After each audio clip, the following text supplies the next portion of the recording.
G'day and welcome to the Campfire Project. Today I'm here, first of all, with Chris Chittenden. How are you, Chris? I'm hot, Alan, as I mentioned earlier. Hot I am. But I have a very cool back because I've got ice on my back, so I'm good. Excellent. With everyone listening and that, we had a bit of debate whether he was talking about the heat or he was talking about being just super hot himself, but we got that one clarified. And then we have Neville Starick. How are you, Neville? Well, thanks, Alan. Good to be here. Thank you. Now, both of you are coaches. Chris, you're an ontological coach, and Neville, Cynosure Counselling and Coaching.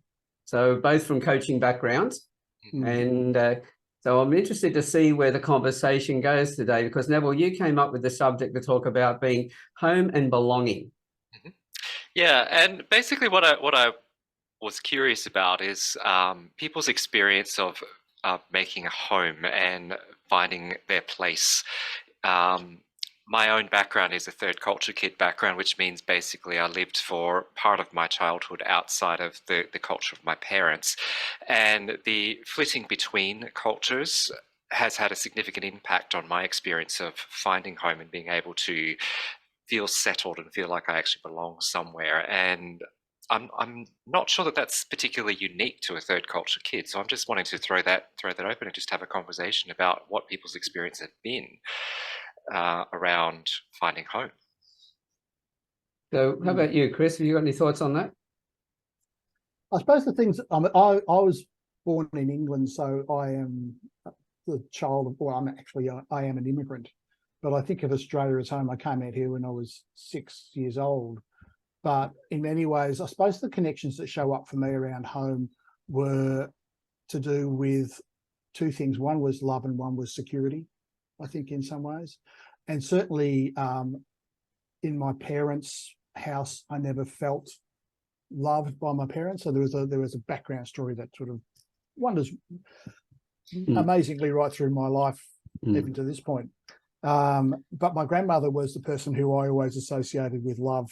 And she used to feed me a lot. So she had this thing about food is love, and particularly chocolate. So any wonder that I have a great love of chocolate in my life. In fact, it was my birthday last week and my daughter bought me 4 presents. 3 of them were chocolate. So it tells you something. And Easter's coming up. Whoa, you'll feel so loved. It did. Pimples were a sign of love when I was a teenager. I think that was sort of part of the story. But so for me, there was sort of like this sense of feeling connected to the people rather than a place. So for me, it was very much about that. But there was also an element of feeling secure, that you could sort of feel safe to do whatever else you wanted to do. And I suspect that for a lot of people, they may sort of call themselves or see themselves as having a home, but struggle to feel secure in that home, obviously with things like domestic violence and relationship breakdowns and all that sort of stuff that occur all too often in our society. One would have to think that people struggle with that sense of love and security more often than not, even though they are in a what they would think of as a home environment. And I suspect that one of the things that then creates a lot of those challenges for people is that they feel that they should feel safe and they should feel loved, and they don't. And that creates a lot of breakdowns for them. So. I find it interesting that you're raising those two issues of love and security in relation to the whole question of home, because one of the things that can come up with the whole idea of home is that home is often a place. There's got a geographical connection for people. I know for my wife grew up in essentially the one area in far north Queensland, and she still considers that home, even though she no longer lives there. So it's kind of like when we go to visit her family up there, it's like, oh, I'm going home, is what she says. And there's something there around, maybe there's love and security that's attached to the memories of that place, that she doesn't have to be there, but she still considers that to be home. And that's an interesting thing for me, because I didn't have that. It's like I basically grew up in, well, by the age of 9, I'd already done 2 international relocations and had lived in 3 different countries. So it was just kind of like, I find that hard to imagine. And so for me, I like what you said, Chris, about home not necessarily being a geographical place, and yet in the minds of some people, often it is. But there is the old cliche, home is where the heart is, isn't there? Yeah. Yeah, so I look at, when I grew up, I saw it more as a house, not so much of a home. Since my father died when I was 3, so I grew up with my mother and sister, and like you, Chris, I never felt like I belonged at all. And so a home, if I looked at it being a home, it really didn't have a good feeling about it. But I looked at it being the house I lived in. That was just somewhere, you put your feet up and you slept at night. But I think there'd be a lot of people listening today that would have been through similar things as well, and not feeling that they belong. Yeah, and I'm curious. It's like both of you have mentioned that you had experience of not feeling at home in the places where you grew up. Was there ever a different experience where you did feel at home? Well, for me, it was my grandmother's place. Okay, yeah, It okay. was an interesting experience for me because my grandmother died in 2009 and I executed her will. And as part of that process, we sold the house that that she had for, when did she move in there? 1969. And I can remember two things. One, they paid $13,000 for the house, and we sold it for a hell of a lot more than $13,000. But I always remember helping them move in on a very cloudy, rainy day. But there was Christmases and there was all those sort of things that were the childhood memories that for me were associated with that. And I suspect in part for me, there's a sense of the childhood family that we were part of and whether we connected to a particular place. And for me, that's where we used to have our Christmases and family functions were at my grandmother's place. So I suspect there was an element of that as a connection for me personally. Yeah, so in my case, it was completely different. I think I've really created my home with the Campfire Project. It's taken me that long in my life to find that a place where I really felt like I belonged, because it was bringing other people in who were feeling in similar ways, had been through things. And, as I said, it wasn't, this wasn't my tribe, it was, our community. And that's what really had that feeling. Growing up, I used to spend most of my time with my pets and most of my time on my own. And so that was the style I grew up with, which is good for now with my age and that, because being on my own, I feel very comfortable with that. So that works quite well. But the Campfire Project was something completely different, because I missed having in-depth conversations. Didn't really have those growing up. But then now with the Campfire Project, every conversation we have is in-depth. And being an introvert, introverts, we get our energy by having in-depth conversations, going to a dinner party as opposed to a karaoke bar. Yep. And so that suited my personality really well. Yep. And going deep, having the opportunity to go deep, whereas the karaoke bar type of context doesn't really allow for that.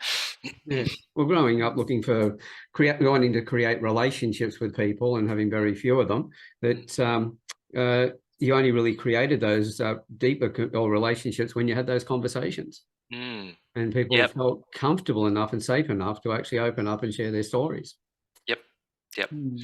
And it's really interesting, because I've reflected on my experience of wandering through different environments and where I felt at home, and because our houses actually changed. Actually, no, that's not quite true. The first house move I can recall was when I was 8. We moved from one station to another, and so the last year that we were in Papua New Guinea, our family was in a different house than we'd grown up with, and I remember being really affected by the move. It was like we were all very excited about, we're going to a new house and all this stuff, and you saw all the plans for it, and think there were modifications that were being made for it so that our family could fit. But then the actual day of the move, I remember sitting on the front step and bawling my eyes out, because it was like, this was the only house that I had known. This is where our family had always been, as far as I could remember. And the truth was, we'd lived in other houses, but I had no memories of those other places. I had memories of this house, and this was the house that we always came back to. And now suddenly it wasn't going to be our house anymore. And so I remember being really affected by that, and sort of had my tears about it, and then was able to move into the new house, and the new house was different. And we only lived in that house for a year before we moved to Australia. So it was almost like it didn't have as much there wasn't as much attachment to it. So I found that we had 4 years, the first 4 years that I was in Australia, we moved around a lot. And it was like we'd have like 6 months in one house, and then we do a year and somewhere, and then we moved to another house where we stayed for 2 years, and then we moved again. And by this stage I was in high school and I was just done. I was just over moving, because every move seemed to require me to fracture all of the relationships that I've been trying to build, and then go to somewhere else and restart it all again. So here I was, second year, third year of high school, with the final move, and I finished my high school at this high school, but I remember almost having a conscious choice: I'm not going to connect, because I don't know if we're going to stay. And so it was this whole thing of, I want to be attached. I want to be attached somewhere, but the circumstances kept shifting things so that the attachments didn't stick. And I mean, these were in the days pre-internet, pre-computer. I mean, you could do phone calls, but again, it was kind of like a lot of the phone calls would have been long distance, and you just didn't do that, because it was like, well, it cost the family money, and we just don't, we sort of have to watch that kind of stuff. And letter writing was there, but I mean, as a male, I didn't find very many other males who were good at writing, or even wanted to, or returned letters or things like that. So yeah, so there was this whole kind of, I'm craving to be part of something, but my experience has been we keep moving around, and that sort of trailed into my adult years as well. So it was like this whole expectation that I might not be here for very long. So there were two things that were coming into play for me. One is that, well, let's go really deep, really quick, because I don't know how much time I've got. But the other thing was, should I bother? Because I don't know how long I'm going to be here. And so I was constantly being pulled between these two things of, I want connection, but I'm afraid I'm going to lose it. So I don't know how much effort to put into this. And I'd find myself holding on to relationships from past places I'd lived in really tightly, and almost to a point where I wouldn't engage with the current place that I was in. And so it was like, so it felt like I was tied to the past and not connected to the present, and my future was somewhere else. That can certainly cause a lot of issues, and that, because, you know, if you've got most of it, we're all wired the same. We like to feel that we belong, that we contribute, that we're valued. And if you're in a situation where you think that's not going to last very long, then there's a reluctance then to create those relationships, just because we don't want to go through the pain of losing them. And at the same time, we lose on that side as well then. Yep. So it's like there are all of these possible relationships that could have formed that we've not allowed ourselves to have, because of the fear of what might happen. And that's kind of interesting. I was reflecting on, how did I respond to it then? Because it's like, as I said, my experience of home wasn't that it was a geographical place, particularly after the age of 8. So it's like, okay, home is where my family is, because they were stable. So, and I think to your point there, Chris, stability and security go hand in hand. They're not necessarily synonymous, but certainly where you've got a stability, you actually know how things work. So here it was, my family was the only stable thing in my life. I mean, we kept moving different places, but I was always with the same group of people. And so it was like, okay, family is where home is. And it's like, I can be okay, I can feel settled, I can feel safe, I can feel connected, as long as my family are somehow in the picture. But then I went to uni and it's like, well, family are no longer part of my daily life anymore. I then sort of thought, and uni was weird, because it was just kind of like, uni was transition. I was working my way through that to get to somewhere else. So it was never going to be home. It was a sort of in-between kind of space. And so I thought I'd get out of uni and my career would become the space where I would feel at home. But then there was a whole bunch of other dynamics that were coming to play, where work was concerned about performance and expectation and so on. So, and I discovered pretty early on that the world of work was not necessarily a safe place. And you couldn't be open about yourself because, well, you could be open about yourself to a certain degree, but it wasn't necessarily welcomed. It depended upon where you were. So it's just kind of like, okay, so I'm here to do a job, and my performance is being measured, and so on. So so then it was just a bit crazy. It's like, okay, well, if I can't find home with my career, what do I do? So it's like, okay, I'll travel. I'll go and see another part of the world and see if I can find some place where I fit. And and then that kind of got old, because it's like, well, okay, you keep moving around, the grass is always greener, and it's like, well, you still have this cycle of forming relationships that you then leave behind, and then forming new relationships that you leave behind. So there was all this accumulated grief in some respects there around all of these relationships that had meant something to me in a particular context that didn't transcend the context, and they didn't come with me. And that was really hard to work with. It was really quite challenging in a lot of ways. So, in your experience, Chris, how is that sort of thing affected you in your life? I suppose as I was listening to Neville talk, the thing that really showed up for me was about creating meaning in life, and the role of home, and in some ways the shared narratives we grow up with about what something means to us in some ways, and how we buy into that life should be a certain way. Certainly my work, like I've worked as a coach since 1999, and I've been involved in the world of ontological coaching since 1994. And that was really a journey of me trying to work out who I wanted to become. It started with that nearly 30 years ago now. And I think that in part that it did actually start off with a couple of questions I was living in, which was about becoming a parent, and the construct that I was asked at a prenatal class, what's the thing you remember about your mother and your father? And the things that I remembered them were isolated people, isolated from me, and me having little connection to them. The thing that really occurs to me in all of this is that ultimately this boils down to the relationships we have, and how we find those relationships, and what we actually want. We think those relationships, we want them to be.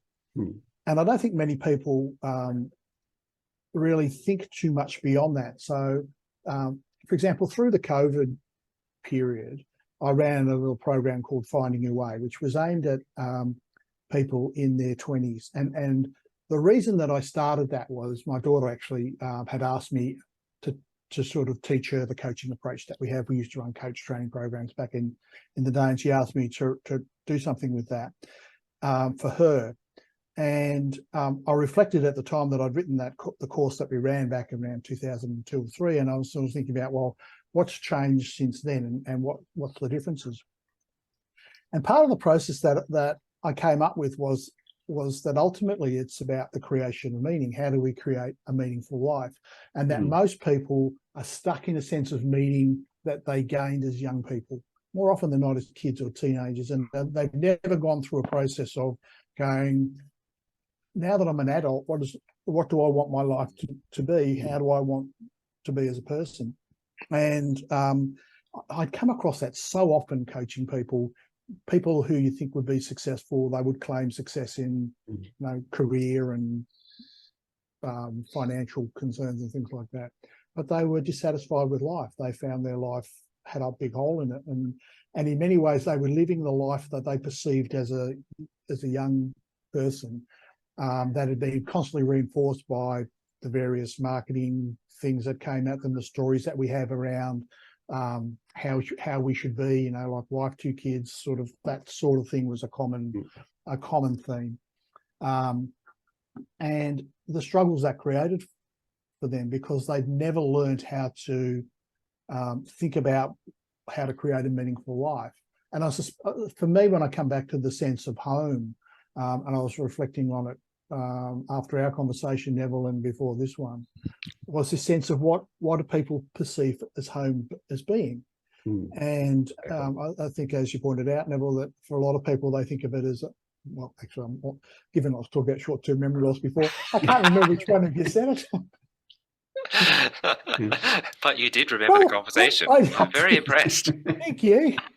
Now I've forgotten what I was going to say. You were talking about people connecting home. They're making Home meaning. with location, yeah. Yes. And that for a lot of people, they reflect on that, and they also reflect on childhood home as well. And I know that a question that I often ask people from a coaching point of view was, when did you stop feeling like a child? When did you stop feeling like a child and feel like an adult? And for so many people, they are still, like, for example, when they go back to their parents' place and they go back into the same space that they grew up in, they go back to feeling like a kid again. And their parents tend to treat them. So you get all these relational dynamics that get set up that are different when they go into a certain location. So I think there's a locational aspect of it when people have been in location for a long period of time. But for me, that actually becomes more about the habits of relating. It's the sort of things that we have always done, and we just go back into doing that again. Yeah. And I hear that, because even in my experience, even though we've lived in lots of different houses, when the family gets together, it's like some of the same patterns just reemerge. It doesn't matter where we are, it's just there. And they're not always good. They're not always good patterns. Some of them are, but but it's just this whole, we've defaulted because this is the way we act. This is the way we see ourselves as acting. And to challenge that can be really hard. Yeah. When we look at we looked at the words home and belonging, most people, we started out with looking at it being a location, a house sort of thing. But for a lot of people, that will be the case because that's what they did. They had a fairly stable upbringing. A lot of them didn't travel, move a lot. Well, in my case, my parents moved into the house 2 weeks before I was born, and I stayed there and left when I was 23. And so I had the stability of the home, of the house itself, but not a feeling of it being a home. It was just somewhere that I went and got meals and went to sleep, etc. And then as much time as I could be away from that. And then, people like yourself, Neville, and there's others I've spoken to who seem to be shifting and moving, not just from one house to another house, but moving suburbs or countries and everything else on a regular basis as well. So when you're moving long distances, all those relationships fall down that you had before. There's the feelings of loss and everything else, because it's like a death. And for the others that are living in the same areas but moving houses regularly, still going to the same school, still had the same mates, there's still that disconnection from not having a place you can really call your own, because you've only been there a short time, and the chances are it's not going to last that long, and then the next one's not going to last that long either. Yeah, would you say it's fair to say that there's a lot more mobility these days than there used to be around people shifting and moving on? I think so, because if we look at it, we started out from the agricultural age, we went into the industrial age. And that was when, if we look at, my parents, the builders and everything else, went through 2 wars, 2 depressions. It was all about having stability. It was all about having security. So, or actually more the survival more than anything else. When I grew up and all my generation, it was all about having security. So get a job. And so we're still in the information age, or the industrial age, moving into the information age. But now we're in the social age. All the younger ones, it's about quality of life. And they're quite happy to pull up roots and move to keep that quality of life. Whereas in the original thing, no matter what the boss was like, we would put up with the job because we had to have that food for today, and we had to have our food for tomorrow, our security. But the younger ones now go, well, if it's not serving me, I'm not sticking around. So I think they're a lot more mobile than they were. I think there's a lot of my generation and older who have become the grey nomads. Once the kids grew up, they've retired and everything else, have now taken on a mobile lifestyle, living in camper vans and moving around. I've got a couple of friends in New Zealand who are doing that on a regular basis. Well, that's all they do. They've been in caravans now for 5, 6, 10 years, and very happy with that lifestyle. So they're actually taking their caravan with them. So they're taking their home. They're meeting up with their friends at different locations. So they've got that continuity, but they don't have to be physically located in one spot. Mm.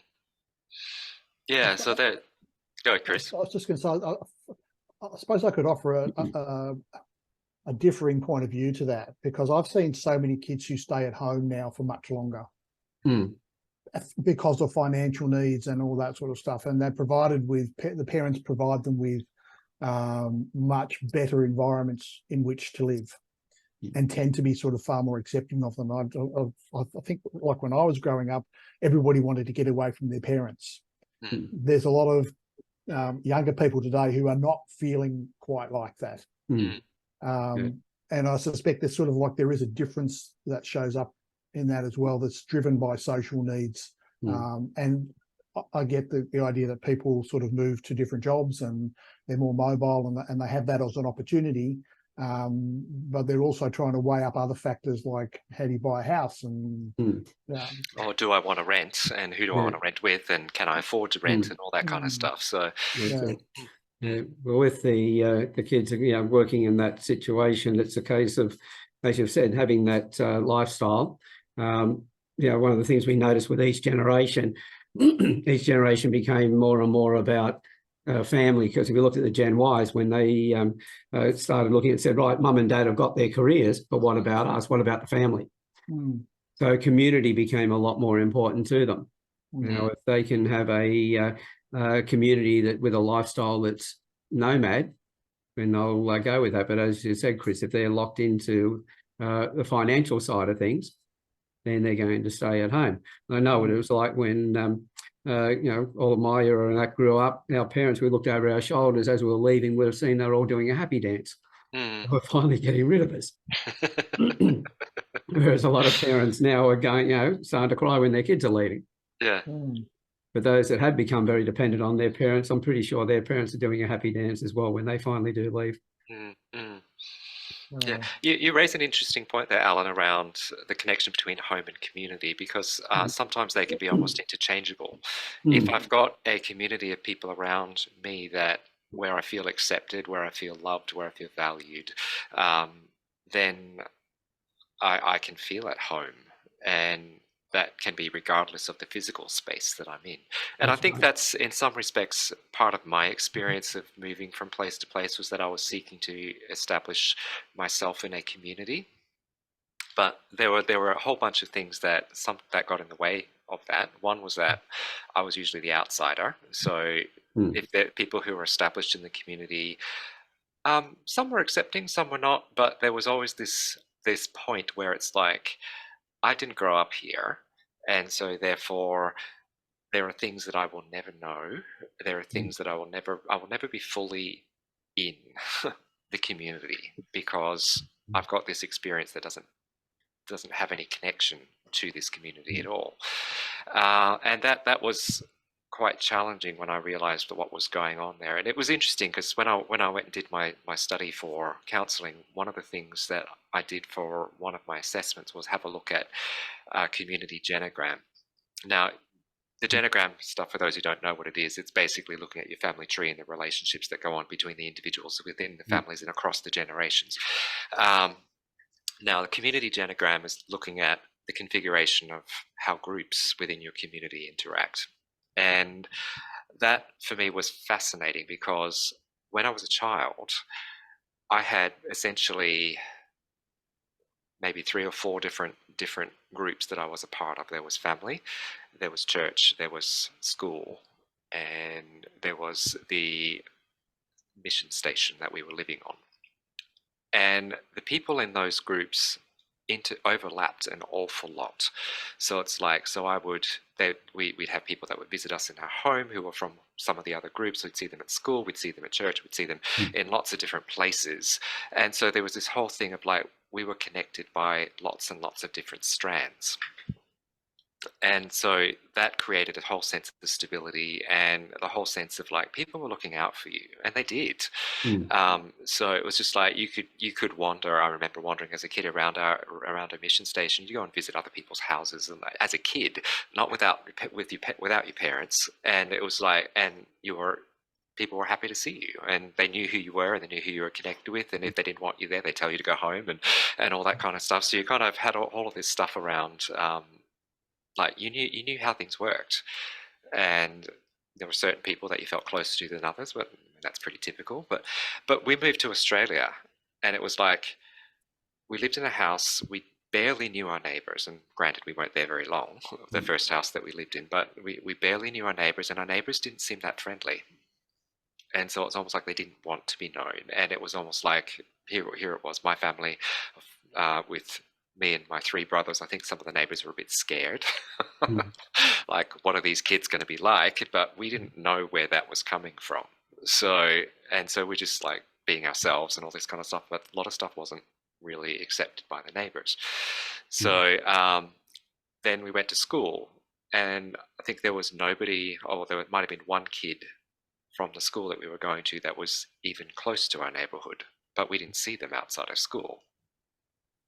And then we were going to a church that had no real connections with school or the neighbourhood, and so it was just kind of like life became very fragmented, and it was really, really hard to adjust to after having had this experience of like, here's this community of people that I bump into the same people over and over and over again in all different contexts, but here all the contexts are so very separate, and I'm the unifying factor. Because I mean, my parents didn't necessarily have a lot to do with school, so there was stuff that was going on at school that they weren't a part of, and so it was just really strange sort of looking at that and realizing, wow, that was a huge difference to adjust to from what I had been used to. And then, okay, so you adapt to that, but it feels really strange and it feels really odd, and you feel I felt, and I probably couldn't have articulated it at the time, but I felt very much like, why do people over here not know people over there? And it was a bit of a mystery to me, but you just kind of roll with that as a kid. And that kind of continued through my experience through the rest of my schooling. It's just like, here were these things that were all very separate, and it was hard to hold them. So on that score, and looking at the title, home and belonging, it's really, which one was the most important? Can you have one without the other, and be happy with that? I think the belonging is extremely important. If we don't have that, then we're lost on that side. And it depends on how we see home and where that home is. Are we talking about the house we live in, or are we talking about is the home the community that we have around us, the work that we do, etc.? I think having stability in whatever we class home as is important. And we've got to have that belonging to really feel that is a home for us in that context.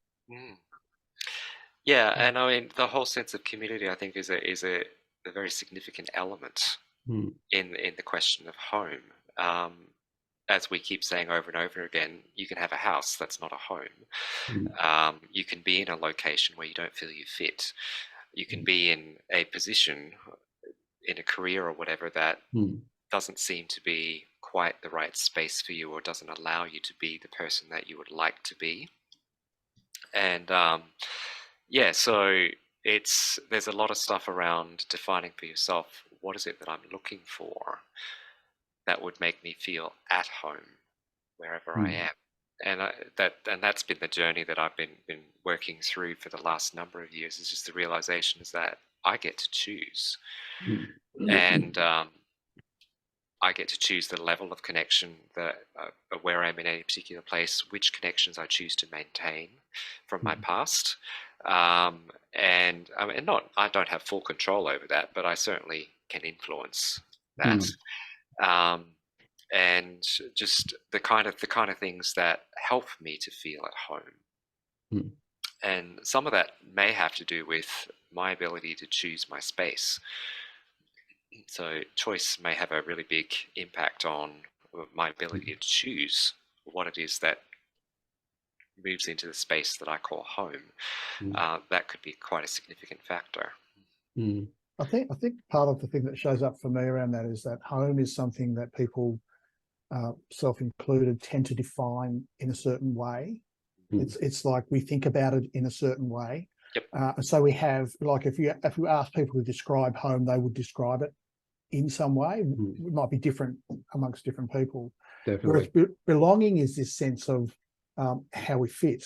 So it's more of Mm. a sense of connection to potentially home could be part of it. So there's different things that show up for me around how we think about those things in some way. So, for example, again, community, we can define a community, but then do we fit?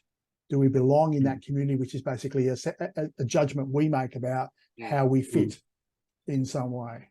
So there's slightly, for me, there's slightly different things. One is more about something you would define, I think, as a space. I think that's a good way of thinking about it, the space of home. Whereas then how do we belong into that space, I think is a different question in some ways. Yeah, and there's overlap and there are distinctions as you're pointing out. I think you're right that they're not synonymous, and yet so much of our belonging stuff is connected with our experience of being, our feeling at home, and that the feeling at home is not necessarily about the physical space. It's about the sense of feeling connected and feeling like this is where I'm valued. This is where I can bring my gifts out from whatever shape those gifts are. I can bring them out and they'll be received. And I can be supported as well in this particular space. So coming back to the original thing that you brought up, Chris, there about security and safety and was it love? What was the other one? Was love, yeah. Yeah, the love and safety, those two things sort of weave their way through that. And I think for each of us, we would define what makes us feel safe and what makes us feel loved in different terms. That's it. So we've already looked, we looked at the words that it all depends, as Chris, you said originally, and that's how we interpret those words as well, what the meaning is that we have for each of them. And everybody's meaning of that's going to be different. I think that if you've got both home and belonging, fantastic. But somebody else might have such a feeling of belonging that's greater than somebody else's feeling of belonging at home. So it comes back to the individual. And I think because belonging is one of the parts of feeling loved, the same as, if you've got employees, if they feel they belong, they contribute, they're valued, they like their work a lot more, they're more productive in that work. And that's when a boss can take on that role of working on their business instead of working in the business, because other people are doing the work in there and they can go on and grow their business from the outside. But belonging, I think, is one of the most important things, because it's, as I said, it's one of those items that we need, one of those things that we need to feel that we're loved. I suppose for me, building on that too, the part of it is that belonging can be transient. So we can feel like we belong one day and then tomorrow we may not. Whereas I think home has a greater strength to it in terms of how we interpret it. That often, I think often for people, family and home are synonymous together in some way. And then it's a question of how we're defining our family. So there's elements of creating your own family when you have your own children, for example. And does that become your family? But for a lot of people, they then sort of are struggling with the connections between their childhood family and their own family and the expectations of grandparents and so on in terms of how all that should fit together. So there's lots of expectations that people have about the communities, certainly the more structured communities around family than, for example, the created ones such as the Campfire Project, how that comes to be, because in many ways, a community that's created has the capacity to talk about how it wants to be, whereas families don't tend to talk about how they want to be. They just mimic how they think they should be in some ways. So I think there's some differences that show up there around the difference between home and community in some ways, for me personally. Yeah, and I think in some respects we've got this term home and then this feeling of at home, which is probably more aligned with belonging than the actual experience of home itself. Now, you mentioned something. I'm going to have to listen to the replay, and I can't remember the word you used, Chris, but there was something there that talked about home having some kind of solidity. I'm not quite sure what the term was that you used. That belonging can be transient and it can move across. It can come and go, but home seems to have a sense of, oh, I know what it was. It was almost like no matter how far away I stray from it, I can always return, and I'll be welcomed. I can honestly remember when my dad died. He died 2006. One of the earliest thoughts I had after that was, I can't go home anymore. And like I was 50 or 52 or something like that when he died. And it's sort of like, wow, where did that come from? Like I was never going to go back and live with him, but it's almost like there was a sense of loss of that possibility that showed up. So I think that there's, what you're saying makes a great deal of sense to me. So yeah, so something there about the feeling of at home has a sense of welcome with it. So like, and that's aligns, as I said, much more with belonging. It's like I'm welcomed. People want me here, and to your point, Alan, is that your experience was I wasn't sure if I was wanted. That's it. So, and I think there might be a lot of people that live with that sort of wondering. It's like, well, was I just an accident? And in the family, is the family only together just because my parents happened to conceive me? And and that can be quite destructive in a lot of ways, or quite unsettling to the whole sense of feeling at home.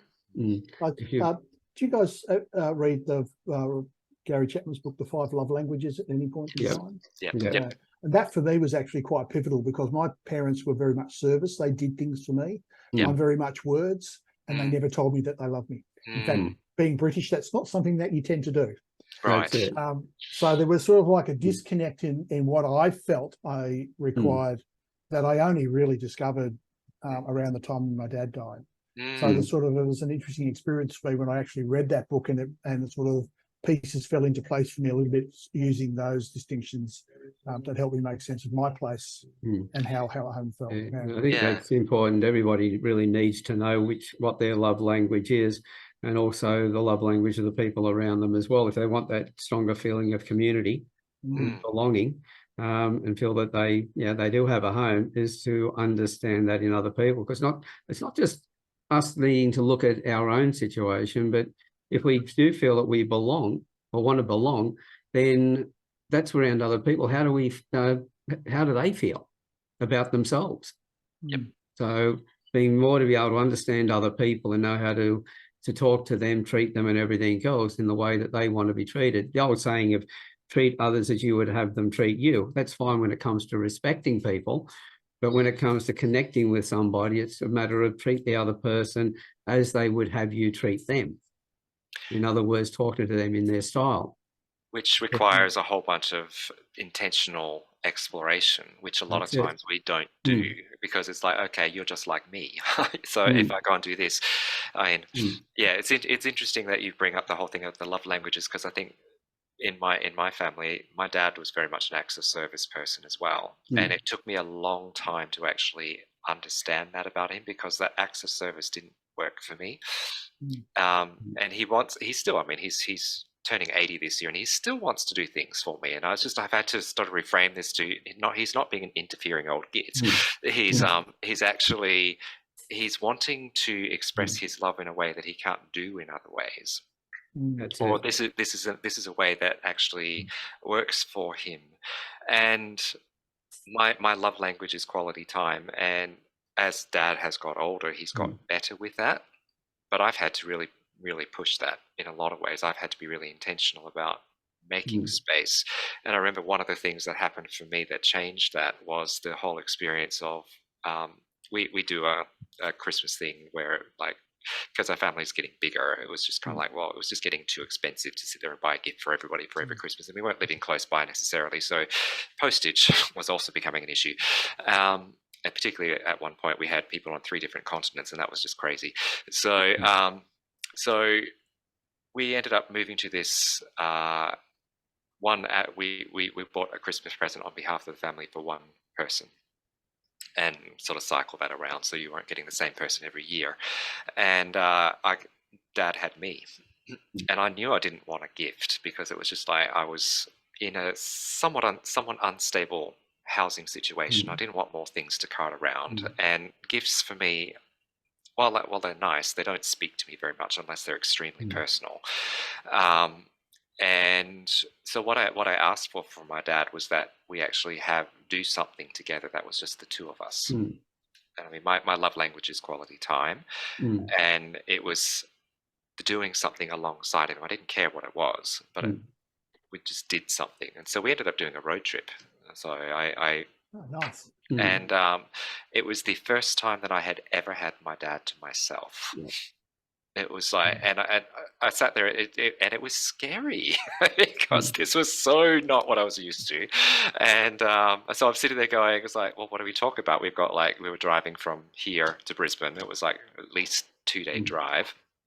What are we going to talk about? And I thought, I'm going to scream if we just do small talk. It's just like, so I initiated this conversation with my dad around, like, if you had a symbol for your life, what would it be? Which my dad didn't initially understand the question. So he threw it back at me and said, well, I don't know what you mean. So that gave me a chance to talk about what I had thought about. And then it opened up a whole bunch of conversation about him getting a little bit curious about where I'd arrived at that. And then he talked about he said he didn't have a symbol, but he had a word. And that opened up some things for me about understanding my dad, things that he'd never talked about before, that I had never heard him talk about with anyone, and never heard anything even from my mother about these things that he was sharing with me in this conversation. And it was really, really interesting for me to realize, as I craved it, I realized really lapped it up, and on one level, but on another level I was terrified, because it's like suddenly we've got this level of intimacy that I'm not used to having with my dad. And I don't know what to do with this, and I don't know if there's going to come a point where something happens and we lose it. There was just this fear that was just absolutely amazing. I mean, it worked out really well. I think it changed our relationship for the better. But it still boggles my mind that here was this person that I really wanted to have a good relationship with, and how scary that was to start working towards that intentionally.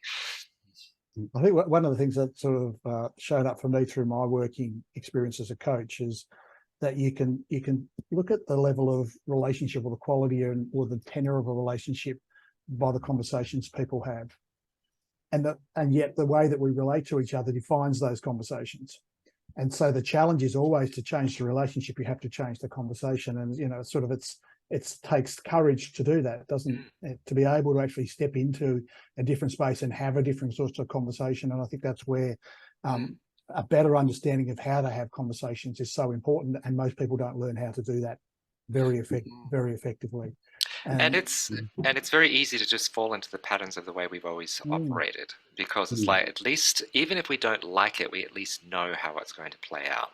And I think the uncertainty of moving into a new space, as I was explaining there, it can be terrifying, because it's just like, I'm suddenly now in new territory, and I don't know how this is going to play out, and is this going to play out the way I want it to or not, and I'm feeling completely out of control. And that was an eye-opener for me, and yet it was definitely worth the risk. I guess curiosity is a good thing, isn't it? It's definitely getting out of your comfort zone, and as they say, only when you get out of your comfort zone do you grow. So being able to take that step is terrifying, but it's also can be highly rewarding. I can remember, like, I knew very little about my dad when he died, and had a whole lot of stuff. I executed his will as well, and it's sort of like there was a whole lot of stuff that's appeared about my dad that I never knew about him. And after he died, I remember my daughter and I were heading to Canberra for a road trip, and I decided to tell her my life story. And what I did was, because, as we've already discovered, I have a crappy memory,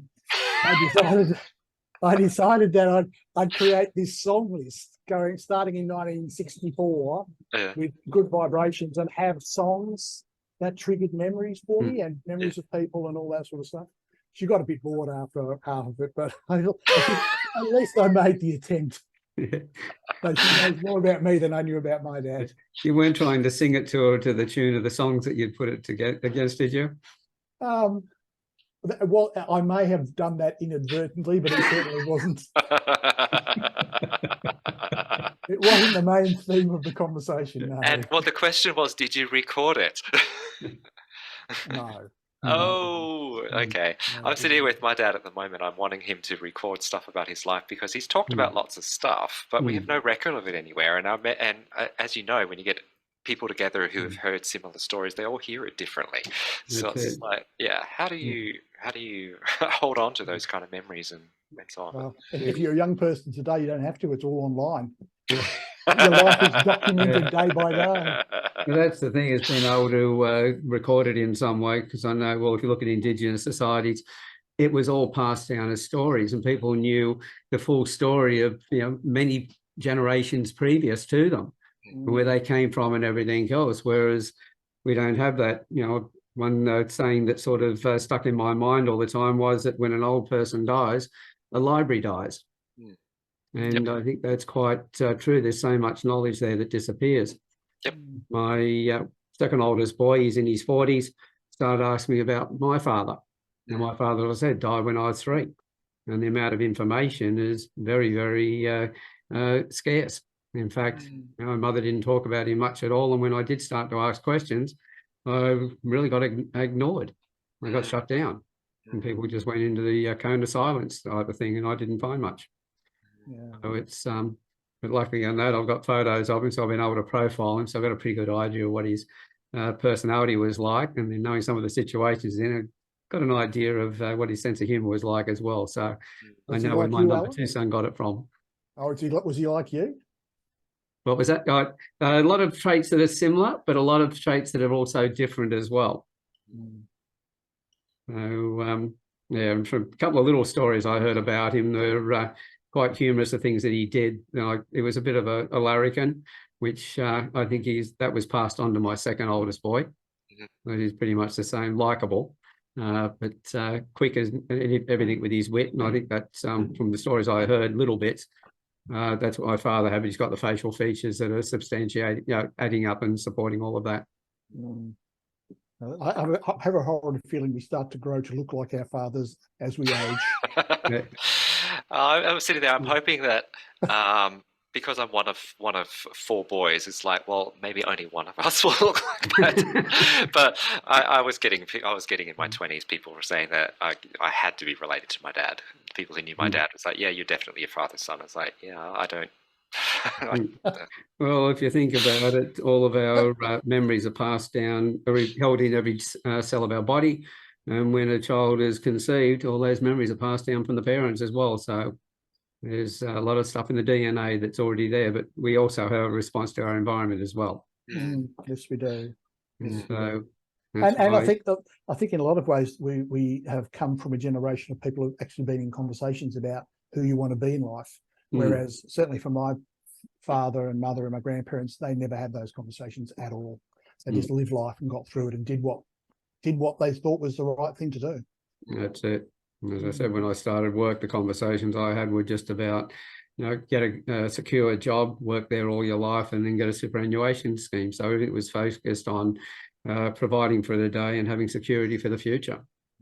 Yes, so to talk about what do you want to do, that never came into the conversation. No.